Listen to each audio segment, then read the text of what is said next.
Medical కాలేజీల నిర్వహణకు నిధులు లేవని గూగుల్కి 22,000 కోట్ల సబ్సిడీ ఎలా ఇచ్చారని నిలదీశారు సిపిఎం రాష్ట్ర కార్యదర్శి శ్రీనివాసరావు.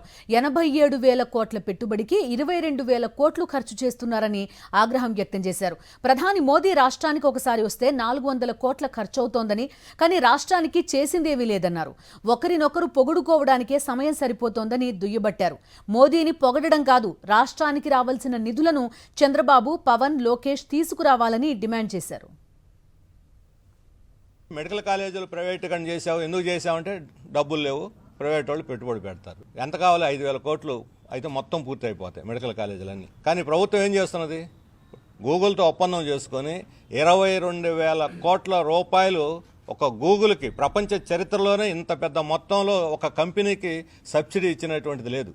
22,000 కోట్లు.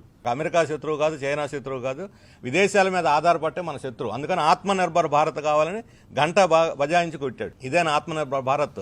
గూగుల్ కంపెనీని తెచ్చాడు పెట్టడమా?